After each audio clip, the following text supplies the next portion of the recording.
Hello.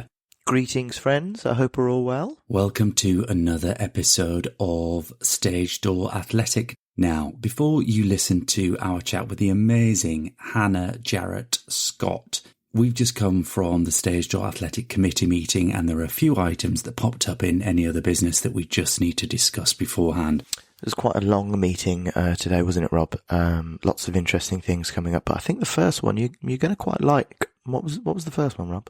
Now, just looking here. Oh, yes. Now, the first one is to say thank you. We have reached number 7 in the UK Apple Sports Podcast charts. Can you believe it? 7th in the country. That's amazing. So look out, the rest is football. Look out, Football Daily. We're coming to get you.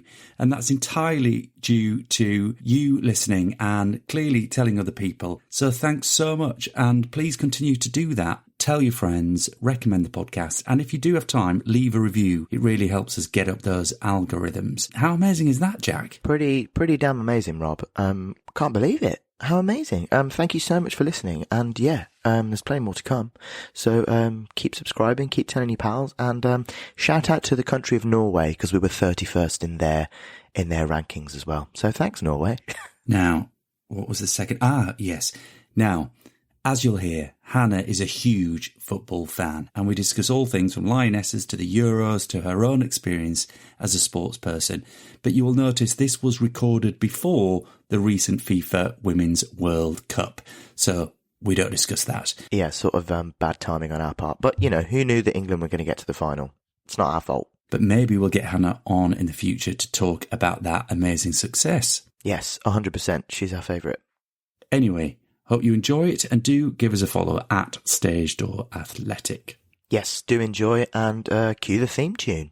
In your life, have you seen anything like that? James, I was down in Brighton on last weekend, and I didn't really have any spare time. I was going to reach out to have a coffee. Oh, that would have been great. I know, but yeah, I enjoyed it. It was really, really nice to be down there. My mate lives there, and he's been renovating a house, and we caught up. And then, because I'm a wanker now, I am a member of Wanker Now. More of a wanker. I'm a member of I've joined Soho House, and so we went to Brighton Beach House for brunch on Sunday, which was really lovely. That's such a Rob Shaw Cameron comment, that is. I've not, no, but that reeks of Rob Shaw Cameron. Is that the one that's right on the beach? Yeah. You know, just up the hill slightly by from the little roundabout. It's that old derelict building that used to be there for ages, and I used to think, God, that'd make an amazing restaurant or bar, and they've done exactly that. And it's really weird, actually. I think one of the last few times I saw you before we started this podcast, Rob, was in Brighton. I was on tour, and you were coming out of a Wagamama's, and I was going in. So since 2017, I think it was 2017, we've both really come up in the world. I'm now Carlos Corberan's right-hand man, and you're a posh wanker pseudo-intellectual who goes to beach houses all the time. Great stuff. Oh my God, what's happened to us? It's Stage Door Athletic with Jack Loxton and Rob Shaw Cameron. Please take your seats. Kickoff is about to commence. Oh, yes! Unbelievable! They've called the rabbit after the hat again. Hold the back page. Hold the front page. That is sensational. I swear you'll never see anything like this ever again.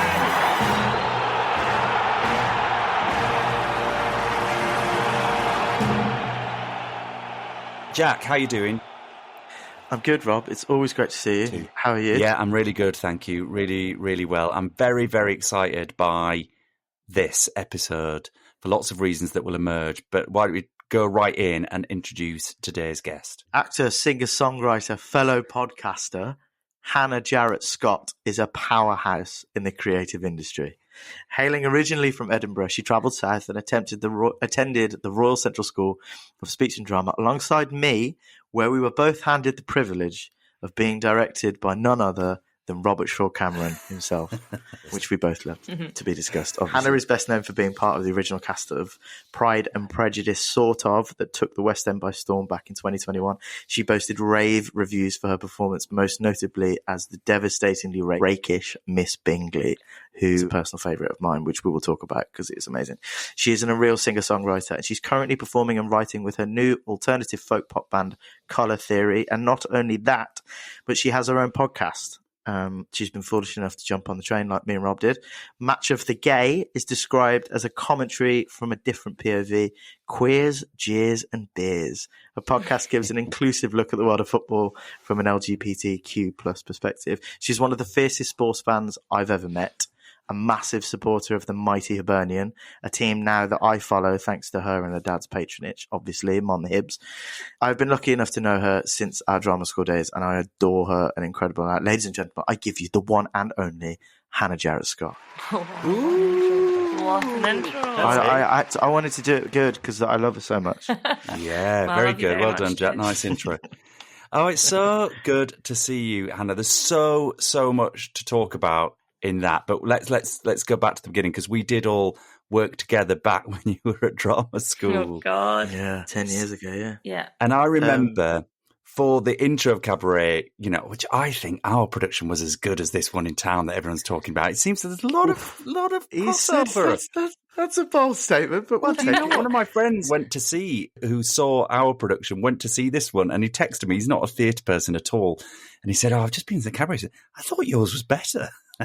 No way. Yeah. I love that. But I think Take where the it. crossover might be is I remember when I decided that we wanted to do this sort of like audition process at the start of the show of like lots of like cabaret acts coming in. And I remember asking in the rehearsal, like everybody to come in with their little secret special talent. And I remember you doing something really typically crazy, Hannah. I can't remember exactly what it was. It either involved an instrument or contortionism or something. Or I think what it did you was do? my Can you trumpet. remember? I think I knew Definitely the because you trumpet. said everyone bring in like if you have a skill, bring it in, and I was like, well, I don't really know if I have a skill, but I was like, I feel like maybe a skill would be like just making people laugh or something. I don't know. I think that was where I got to the root of it. I was like, I just need to go and make them laugh, and I was like, how can I make them laugh? So then I don't know where the idea came to me in the bath. I thought, oh, what if I bring my trumpet and then make animal noises from the trumpet? Yes. But I conducted the whole. My name was Rosie. It was Rosie. Yes. And like Rosie turned up with her like trumpet and was like, "I'm here to do the animals, make noises as the animals." So I That's did like exactly what it different was. animals through the trumpet. But I just remember I hadn't told my flatmates at the time, Frankie and Alex, who were in the show as well. I hadn't told them I was doing this, and they absolutely shat themselves. They were just like, what are you doing? Like, you've made a full sketch, but it ended up making the show, the beginning of Act 2, I think, so it was worth it. Because I think I'd been cast in the first play of the year, so I'd kind of like had my shot. So I was like, I'll just have to do something so I can get a wee, cameo or whatever. You were brilliant. Yeah, you were brilliant. You've yes. always got a knack of such amazing improvisational stuff. Remember when we did Bridge Project and you were going mental about that piece of meat, the mutton? Yeah. Yeah. And then, running around going, at "It's a one fine point, piece of someone meat." threw it and it sconned me on the head, remember? Yeah, it did. Oh, great my stuff. God. It was good. It was good, wasn't it? I mean, it's Yeah, it was. a bit It of a was great. bulletproof show, isn't it, really? I mean, Yeah. we should mention, Jack, I mean, you gave your, what's the name of the guy? Cliff That's Bradshaw. You gave yeah. us your Cliff alternate, didn't you? Who was your MC? Who was my Sam Graham. Hold on, wait. Can I just say for the listeners, it was Sam Graham. Can I just say for the listeners, there were two casts Yes. because the class was big. So I wasn't an alternate. No, you weren't. Okay, there was just two of us. Thank you very much. Thank you. Okay, thank you very much. Look, at least you had a part. I had to make my own up. I know. And that's very... I had to bring a bloody all our trumpet. lot. Yeah, that's true. the realities of drama school. Not my, I was outvoted. So tell us, because you've been doing this amazing show that Jack has seen, I haven't, which Pride and Prejudice sort of. How's that going? What's happening with it at the minute? Well, I started it in 2018. It just started as a small commission for 2.5 weeks at the Tron Theatre in Glasgow, and then it was super popular, so we took it on a tour of the UK, and then COVID hit. So we were on our 100th show and we went obviously home. But it was such a popular show that we knew that it would probably come back. And then, so we did it again, and it went back to the West End, and we were supposed to be there for about 9 months actually. But because of Omicron, we only got about 4 or 5 months out of it. And then it won an Olivier Award, but the show was shut. So it was just it just kind of was an example of the fact that, theatres hadn't really recovered. I was doing it whilst obviously Jack was doing Dear Evan Hansen, and even you guys were, trying to get folk in to see your show as well. It was tough. And we were, an unknown I remember company, seeing you. So it was really hard for us. Yeah, it's a really, really hard. Like, I remember bumping into, because you were next to the bus stop I used to get home, and I used to bump into you after work and just saying, how many did you have in tonight? And you were like, dead. And I was like, how many did you have? And we were like, dead. Oh, wow. It's so horrible. And it's such a shame. And I'm so glad that it won the Olivier, because it's on tour at the moment. I think it's on tour at the moment, isn't it? Is it anywhere else? It's on tour.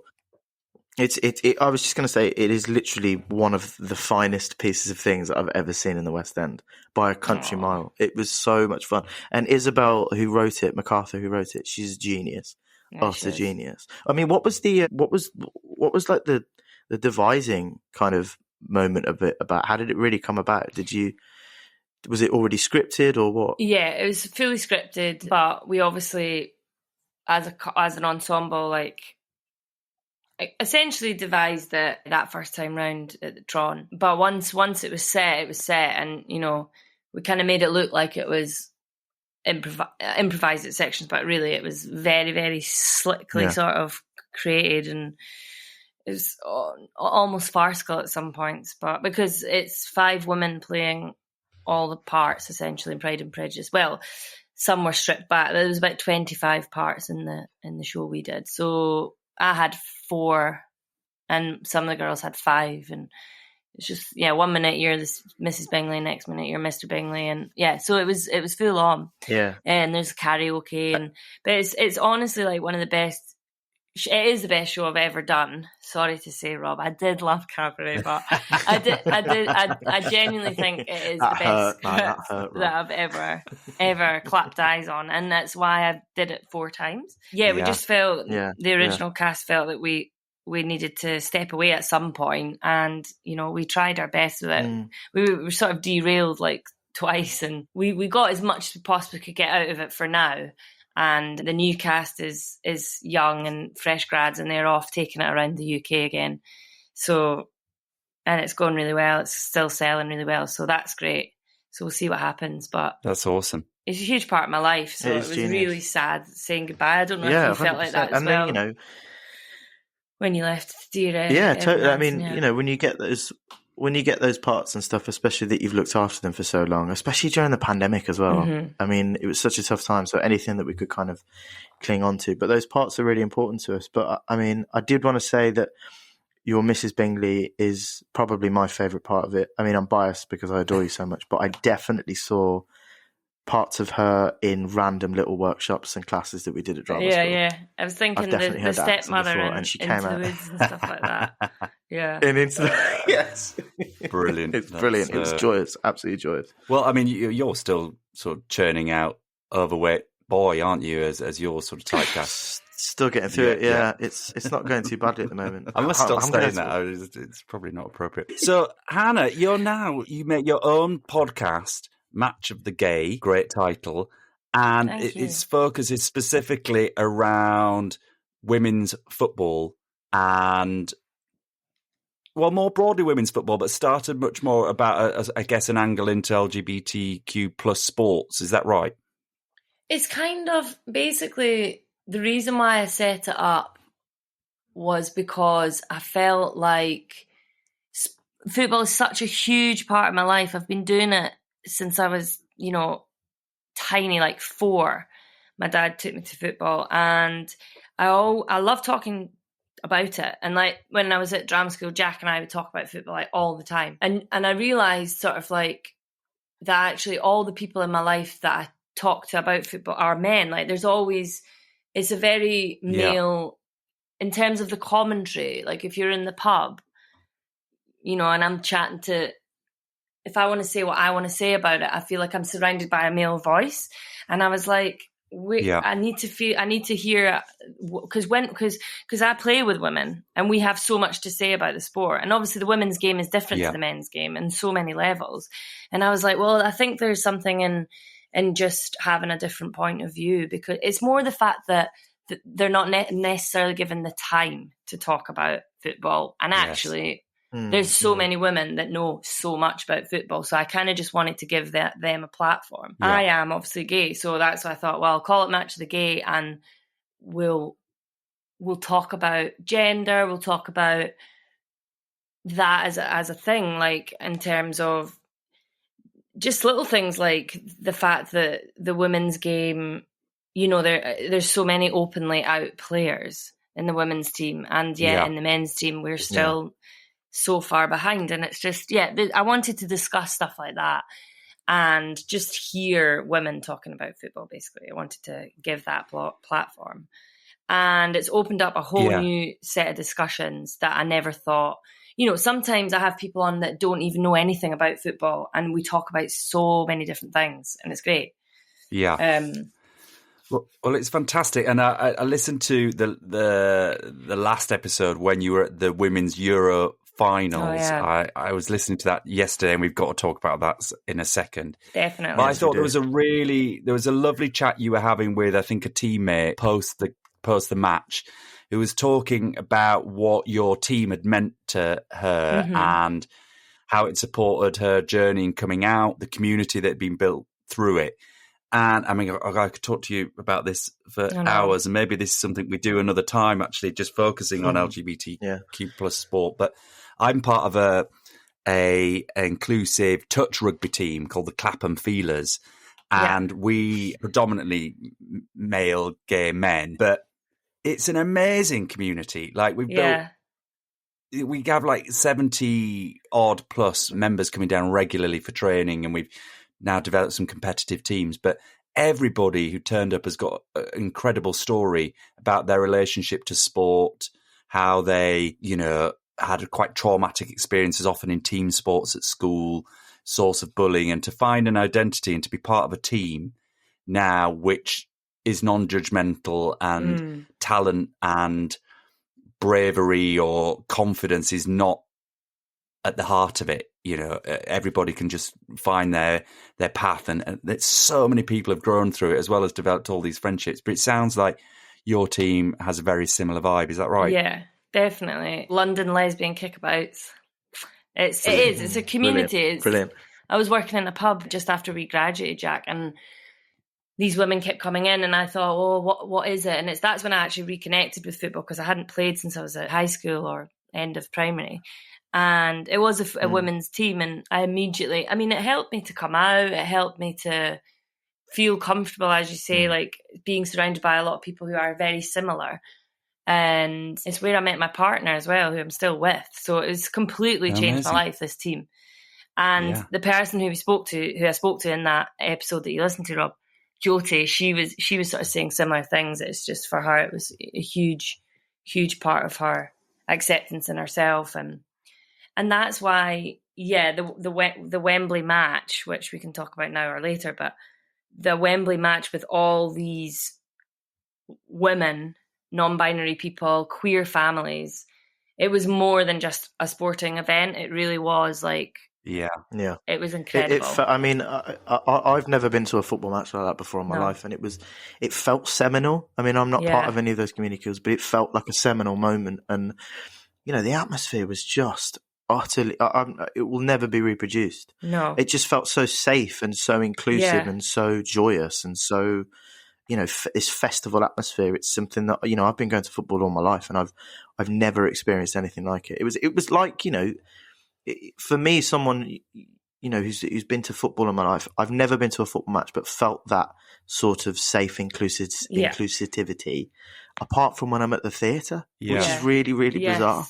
And it felt like that inclusive sort of theatrical history making, you know, in the moment kind of thing. It was amazing. One of the best events I've ever been to. Wow. So what's your abiding memory of it 3-4 months on, Hannah? I think exactly what Jack's saying. Like, it just felt like it was a moment in history. And because I've been playing football since I was so young, and it's been so hard to, like, you know, like, I would have loved to have been a footballer, but it wasn't an option. And like, to sit there in the crowd, knowing that this, if they win, it's going to change women's football forever. The anticipation was just so huge.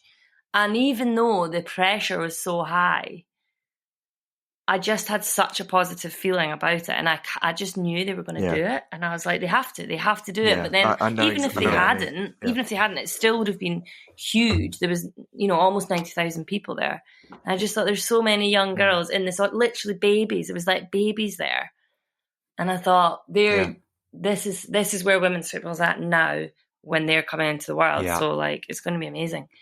And it was wonderful. I think for me, it was all the queer families that I saw. I was just like, this is so inclusive, and I can't believe it's a football match. Yeah, totally. That's how I felt, and you know, it just felt safe. It just felt safe and happy. It was great. It was amazing. It's something that should be at every football match, really. And you're a Scot, Hannah. For God's sake. I know. This is the mad thing. Like, I'm a massive. I know, it's dreadful. Some of my mates are like, you need to calm down on the whole England women's thing. I'm like, I don't care. I think they're. I had a couple of Scots who walked in with us, and I said, you know, do you want us to win? And they were like, no way. There's no way we want them to win. A lot of people didn't. I was like, really? Like, I couldn't do it. I mean, they were just pissed. But... I really wanted England to do it for the UK, because if it helps everyone. It helps the women's football UK wide if they won. So and our Scottish team is really good. We've got some really individual great players, really high quality players. But I don't think we've got that. I don't think the actual variation of everyone, the ability of everyone is the same. And so that's maybe why we're failing. And I don't think we have the right manager yet either. But we'll get there. And I think Scotland will be really good soon.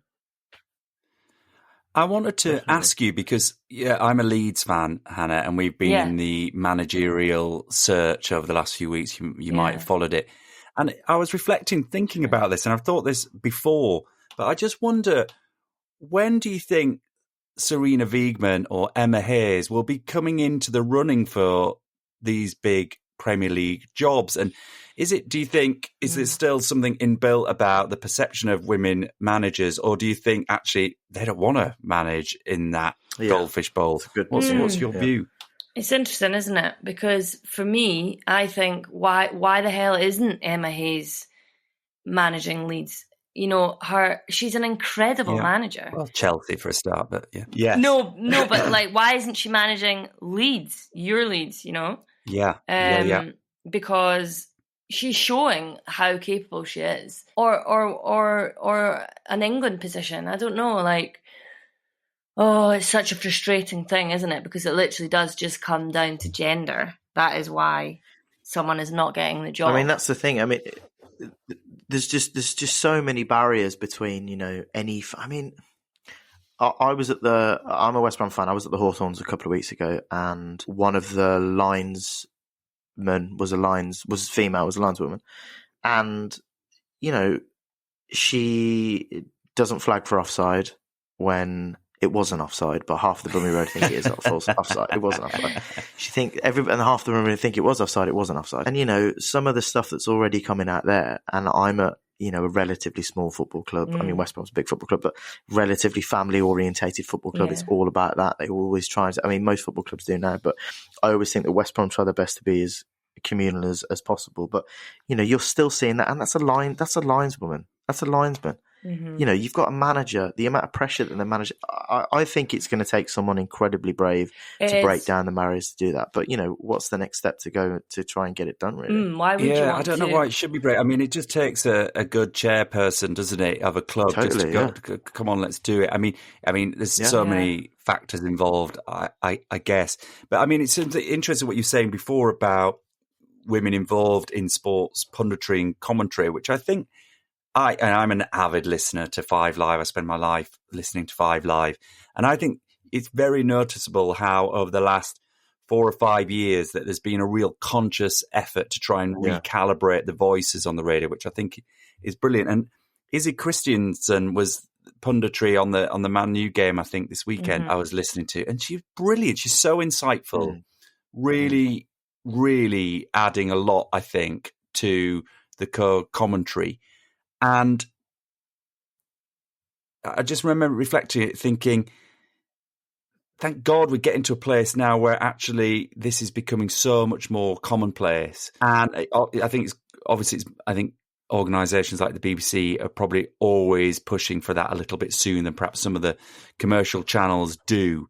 But I think we're really at a point where a lot of this we're at a tipping point, aren't we? Where I think there's a much more normalisation of female voices in punditry. So it staggers me that we're still not seeing it from a managerial in the point actual, the occupations.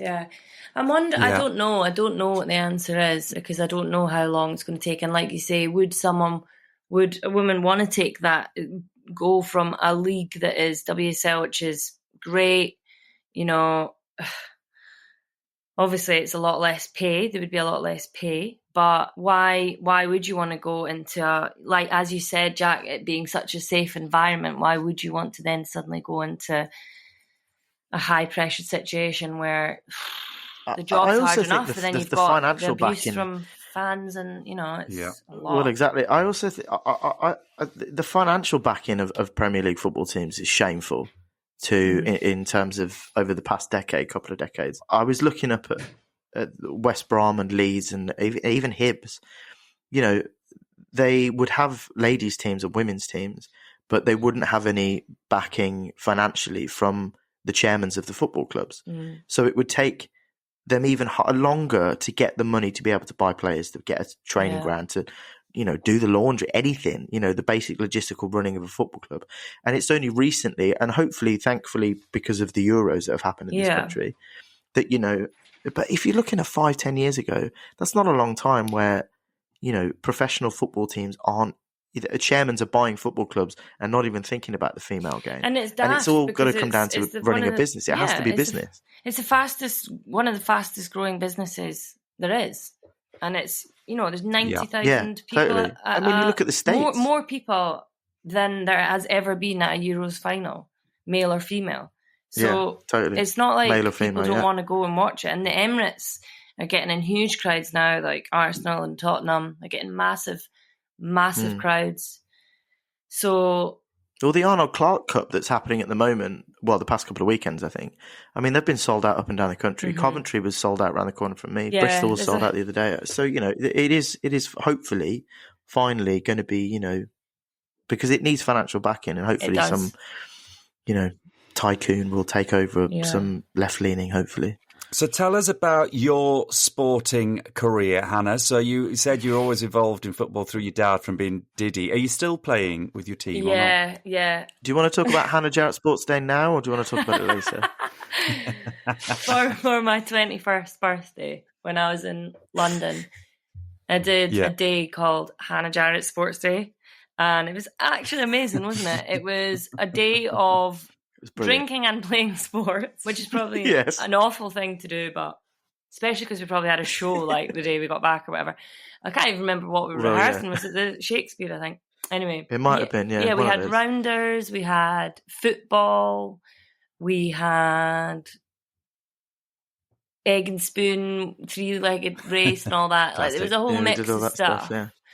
And we got everybody we took on board. We took it so seriously. Everybody was on board. I was the captain of the away side. That's right. And Hannah was captain. Was I the captain of mine? Yeah. Have you found the picture of us? Yeah. We look so stunning as well. It's unbelievable what has happened to us. Oh my Yeah, God, I know, well, it's ridiculous, isn't it? we'll have to put that on the social media. I will find that picture. platforms Just when so we. But yeah, when we but launch you're a midfielder, aren't you, or a striker? I'm Hannah? a right striker. Yeah, striker, right mid. I've been playing for this team called Glasgow West that my mate runs, and we've been doing this Sunday league tournament thing. So it's one Sunday every month for like 3 or 4 months, and then at the end of it, there's a winner, and you play all the teams on rotation. And Yeah. I played so it's like about 2 hours of playing, but you know you're on and off, and it's like 10-minute halves. So we played that on Sunday, and oh, Jack, I mean, unbelievable. Like, I scored 3 goals. And Love it. I mean, Love it it. was just Love it. absolutely incredible. I had the best time. But Have you honed a celebration, or is it more instinctive?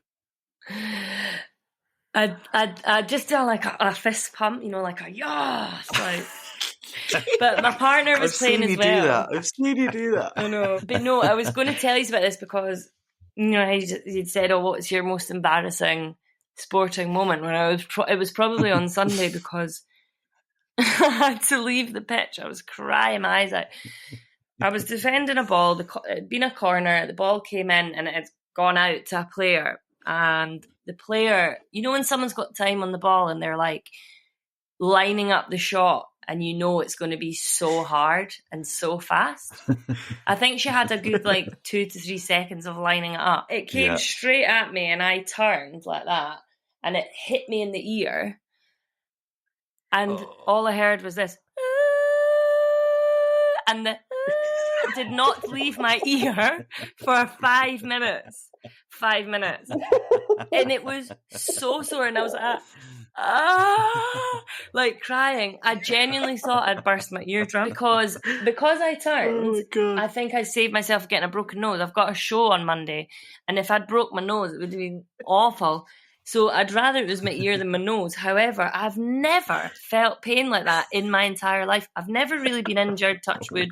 I've got very strong ankles. I don't often go down because I'm a striker. I'm not, you know, getting involved at the back or anything.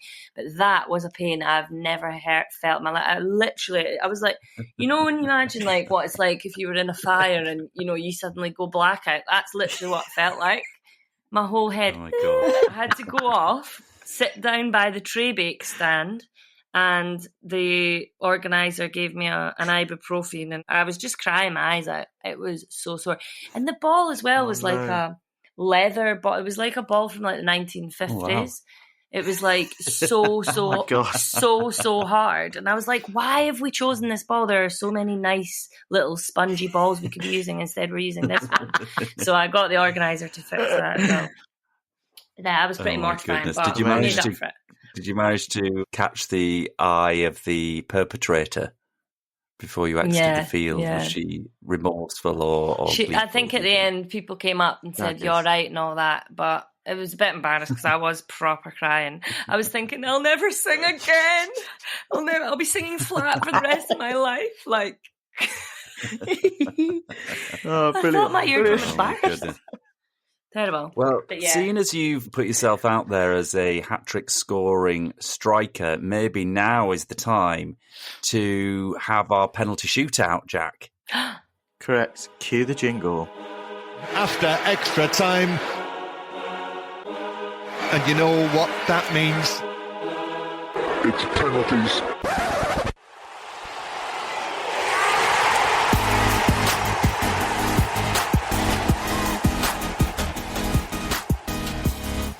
Okay, we do a penalty shootout. It's a quiz every week. I come up with questions, and obviously because we've got Hannah on, it's going to be about women's football. Yes. Oh my goodness! Obviously. Oh gosh! So the way it will go, Hannah, is we will get a question each, 5 questions each in alternate order, and obviously someone will win the penalty shootout. Draws are acceptable. We don't make it a tiebreaker, but 5 questions each. So go for it, Jack. Okay, they're all on the women's football. And they're multiple choice because otherwise that'd be too harsh. So Hannah, penalty number 1. How many goals did England score at the Euro 2022 tournament? A, 18, B, 22. Okay, so it was Are you going through all the results in your head? Yeah. Wasn't there an 8-0? It was 18. Did they beat someone 8? 18. Okay. You're going A, 18. Yeah. Incorrect. B, 22. More goals than you Oh, thought. I forgot the final. Tanked it over the I top. forgot I missed out the final. She's hit the top of the bar. Missed. Okay. Very good. Can Rob take a 1-goal lead in the penalty share? Okay, Robert, lovely Rob. Lovely Wakefield Rob. What league do Leeds women's team play in? Ugh. A, the Women's National League, Division 1 North, or B, the Women's Championship? I think we are in the Women's Championship. It's a cool, calm, collected run-up, but you've slipped right at the last and skied it into the fucking booth. They're playing Women's National League Division 1. Oh. There are a few leagues would have down thought there. they would have been in the I mean, you wouldn't have made that up. I know, yeah. Well, Oh, wow. 0-0, Well, both. They need some That's funding an awful then, don't start, they? isn't it? Yeah, they do. Sounds Correct. like Okay, Hannah, Okay. second I'm penalty. annoyed Who was I'm annoyed the that I cocked Golden up that Boot first winner? one. Jesus, sorry. Right, yeah. Well, you should be annoyed. You're going to be even more annoyed if you get this one wrong. Anyway, Okay. who was the Golden Boot winner at the tournament? Beth Euro Mead. 22 2.0. Beth Mead. Okay, A, Beth Mead, or B, Alicia Russo? You're going A, Beth Mead. Yeah, Beth Mead. Yeah, yeah. Just build up the tension a touch. It's quiet, building the tension. It's a strong penalty, and it's straight into the top bin. Great goal. well done to me. Beth Mead. Well All done. right, Rob, some of them will be easy for you. Calm down, don't worry. Okay, Robert. Lovely Rob. Who does England's Leah Williamson play for? A, Arsenal, B, Man City. I think it's Arsenal. Build the tension. Great finish. Oh, Straight into the bottom corner. Arsenal. Well done. So I did meet drunk Leah Williamson at the National Television you? Awards. No way. Yes. Yes. So Leah Williamson and who else? I'd have cried. Get her on the pod, mate. Get her on the pod. I know. Well, Jill Scott, Leah Williamson, and someone else presented an No. award at the NTAs. And then at the after party, Jill Scott is a big Corrie fan. And Yeah. so she came over and met a few of us. And I was there with Jodie Prenger and Anthony Cotton. And she came over and said hi. And Wow. Leah Williamson Oh. fell over on her heel. Jill Scott handed me her red wine and said, "Hold this," and scooped up Leah, who was, I think, it wasn't just the heels that I think caused her to fall, let's say that. And then so Jill Scott said, Brilliant. "Oh, Christ, we better get her out." And so Jill Scott grabbed the red wine back out of my hand and escorted her out of the building to try is and recover her. amazing. What a story. Yeah, no. I I love was a the bit amazing. good because, yeah, I really wanted to have a proper conversation, but I think the The carousing end got of the Captain's better of on them. her ass, like. Yeah, Yeah. brilliant. So okay, 1-0. 1-1, actually. Thank you very much. 1-1. No, you're fine. 1-1. Hannah, Mhm. when were the Hibernian women's team founded?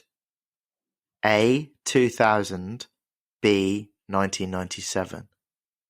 It's got to be 1997.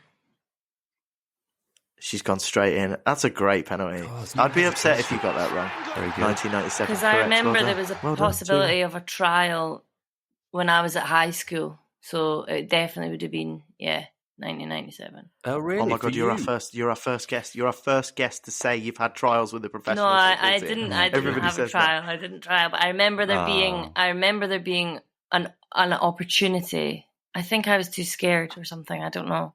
It was in the newspaper or something. I remember seeing it. Everybody's got. I didn't think you were going to be that mate. Everyone's got that mate going. Yeah, Charles once. Charles at West Ham once. I'm like, no, you didn't. You shit. No, I wanted anyway. one, but I think I don't Robert. think I would have remembered it. I would have remembered if I'd gone to a trial. Yeah. Yeah, fair enough. Okay, Robert. This Yes. is. I think you'll be all right on this one. What was the attendance for the final of the Euro 22 tournament between Germany and England?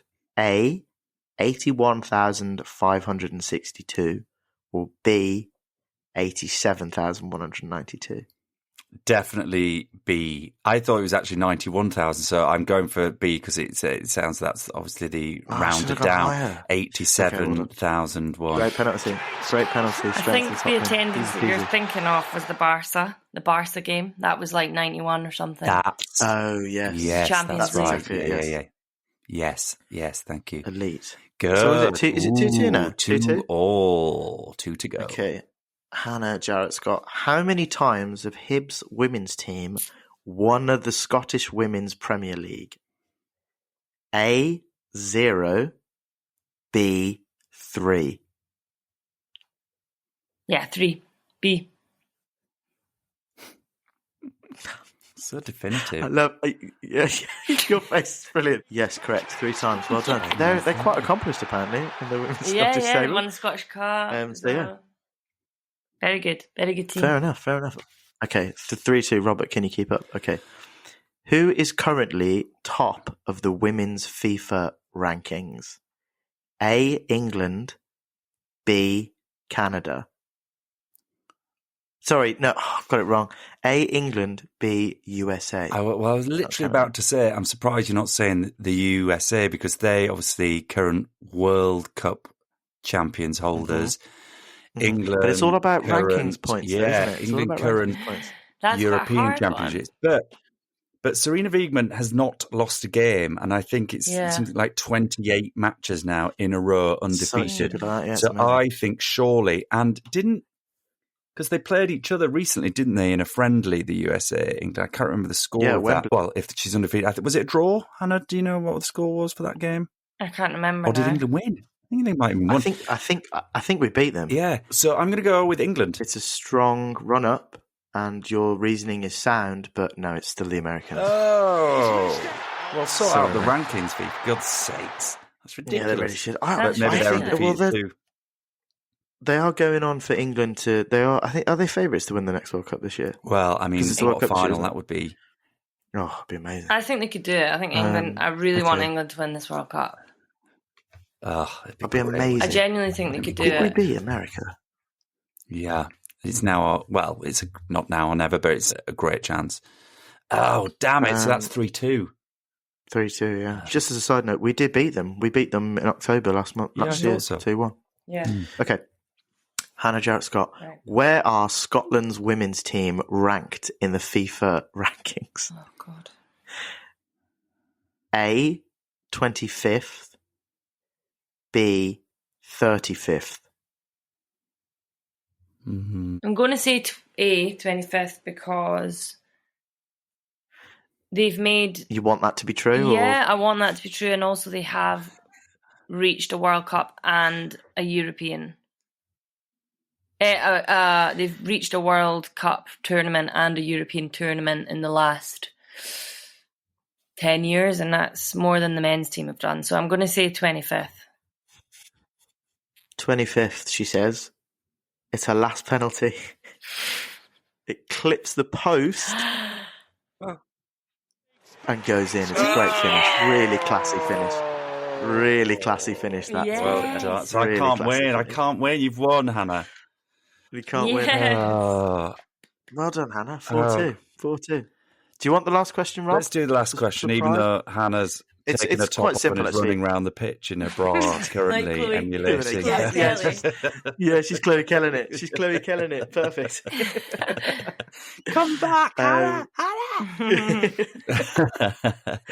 There's 87,000 people here, Hannah. Put it on. Okay. Who are the current WSL champions, Chelsea or Arsenal? Chelsea. Yes, correct. Well done. Yeah. It's a hollow win, that one. But well done. 4-3 to Hannah Jarrett-Scott. Hannah, brilliant. Round of applause. You.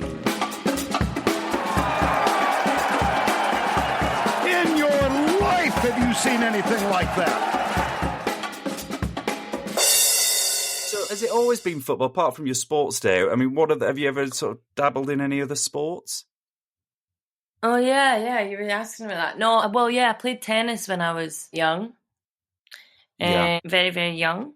And used to do the British lawn tennis stuff. And then I like... Did you ever meet Judy Murray? No, I did never meet her, no. Not every Scottish person knows Judy Murray. I know.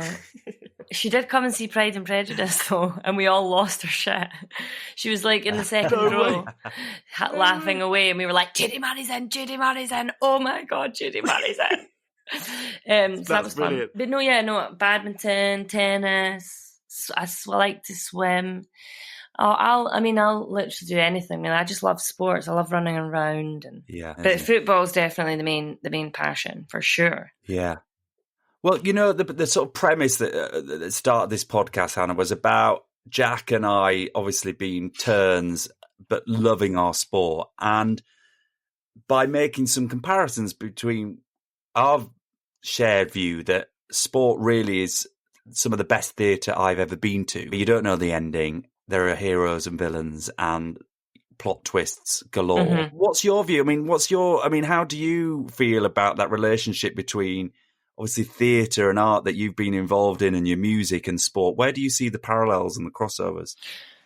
We've spoken about it a lot in Match of the Gay, that exact thing of it being the villains and the goodies and who comes out. It's just the climax, the story, and like what happens in the end. It's a live event. It's live, like theatre, and that's why I probably am attracted to it as well. Yeah, it's thrilling and dramatic. Yeah, and it's like a dance at times as well, isn't it?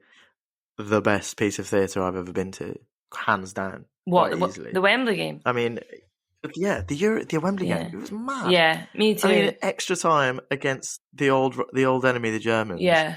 At Wembley with 8,000 people, you don't know what's going to happen. Honestly, it was amazing. And then Chloe Kelly took her top off. It was just like random stuff. It was incredible. Happening, and that's the beauty of it all. It's just so random. You don't know what's going to happen. Totally. The only other thing that would compare that in terms of the adrenaline and his madness was when Hibs won the Scottish Cup for the first time in. I know you were going to say that. It was 118 years, I think it was in the end. And obviously I'd been going to Hampden with my dad. I think I went to Hampden 18 times and I lost 12 or 13 of those times. So a couple of semi-finals or whatever we won and stuff. And then this final was in 2000 and it was mid-term one year at Central, and I took the megabus back to go and see it. And it was literally like when that header went, the header went in the 10th, in the last, I think it was like the second to last minute or something, and we scored the one before that in the 10th last minute. So like we won the cup final within 10 minutes, and it was absolute bedlam, and it was euphoric. Like I'll never, because there was so much history and there was so many people that have passed away, granddads and grannies that hadn't seen Hibs win. It was like when that ball went in, it was honestly just chaos. And I'll never forget that. That was an incredible moment. My dad was crying. He's not really a crier, my dad, but he was crying. Esther was there. It was amazing. And yeah, in a sense, because it was so historic. Yeah. You were sending me videos of you at Hampden, and it just looked like it was an David Gray. Andy Gray. David Gray. David Gray. Yeah. Break from his musical recording career. Correct, yeah. Babylon. It was a header. Literally a 90-second header off his bald head straight into the fucking... It was amazing. Yeah. And the videos you were sending me were just brilliant. But Scotty, I mean, I'm a massive fan of your dad as well. He's a legend. He's a massive fan. Me and my girlfriend at the time, we were up for Hogmanay, and Hibs were playing, I can't even remember who you were playing, at Easter Road, and we went, and your dad was just such a legend, and he lives and breathes football. I mean, how old were you when he took you to your first game? Yeah, tiny, probably about 4 or 5. I mean, it must have been about 3 or 4 or something like that. I mean, amazing. he took my brother first when he was literally fresh out of the womb, and then my brother wasn't really that into football, so he took me instead, and then that has literally been our relationship, has been football. So I'm so glad he took me. He could have not. He could have just not taken me to the football. Do you know what I mean? And Yeah. Right? Yeah. I'm so glad he did. Well, they're amazing live sporting experiences to have had. Now, we want to welcome you into Stage Door Athletic, Hannah. By doing this pod, you're now officially a member of the club. We'll be sending some merch at some point, when we develop that. We'd like to invite you to take a position in the club. We have various people have taken positions in the club so far. The water boy position is filled. Chief Scout has been taken. Kitman has been taken, but you're welcome to take any role, either in the sports part of the club. You could take a role in the bar or admin. Where would you like to take your role in Stage Door Athletic? I think I'm going to go for sports psychologist, or yes, yeah, maybe fantastic. I'm thinking maybe masseuse. Sports. I'm very good at massage, and I'm wondering if I could just provide like general TLC, with the legs back. But actually, I'm just thinking, basically, That's what I heard. Legs back, but get it all done. I'm going to stay clear of that. Don't want to get anyone in trouble, or myself in trouble. I don't know. I can't think. Basically, this Sunday League thing that we've been doing, the month before we played and we were terrible and we lost all our matches, and me and my partner were really stressed about going this Sunday because we were like, we're going to get humped again. But we really went with a positive attitude and we really tried. And we won. We won 2 matches, drew 1 and lost 1 by only 1 goal. And I scored 3 goals and there was loads of other goals as well. And I was thinking, maybe I am better a psychologist than I think. Did you take your trumpet from Cabaret to get them all going? No, but I sometimes wish I could do that on the sidelines. Yeah. Well, I think either of those you'd be absolutely fantastic at. Where are you going to plumb for? I'm going to go for sports psychologist. And I'm just going to bring positive vibes. And I'm just going to make sure everyone feels really good about themselves. But I can also imagine, as much as you would do that, there'd be also occasions where you're like, what's wrong with you? Just get on with it. Just come on, for God's sake, just get out there. Yeah. Stop faffing around. What's wrong with you? Stop crying about your eardrum and get on with it. Stop crying. What's wrong? I had a leather ball straight to my face once. Right, now, you've had a chance to look at our bucket list of events that we are... This is an important question, yeah. Yeah, that's what we're trying to get to. Which of those is your fave? Right. I'm not going to lie, boys. I wasn't that interested in any of them. Apart from... This is just... I'm being real here. I mean, I'm sure if I was with you guys, I'd have a fantastic time and it'd be great. Yes. But... They weren't, making me feel the excitement that we've spoken about, the Wembley matches. That's fair enough, But French Open final, that tennis, I love tennis. My brother lives in Paris and he has quite a lot of connections. We've got accommodation. Yeah, with businesses in Paris. So I think potentially the French Open final or the 100-meter Olympic would also be really, really good.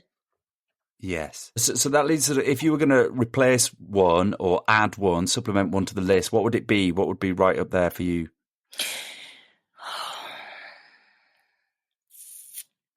I think like the Women's World Cup final this year would be incredible. Yeah. And it's in New Zealand and Australia. Yeah. So that'd be amazing. It's a really nice trip. It's going to be hot. Yeah. What is it? Yeah. It's in the summer, actually. It's in our summer, but I don't know if it's... We're in the middle in it, so still be nice, though, won't it? Yeah, it'll still be nice. I mean, okay, well, I can totally understand that. Now, finally, before we go, this is the audacious, tough last question. But obviously, we are heading to all these things at some point, and we need your support. So...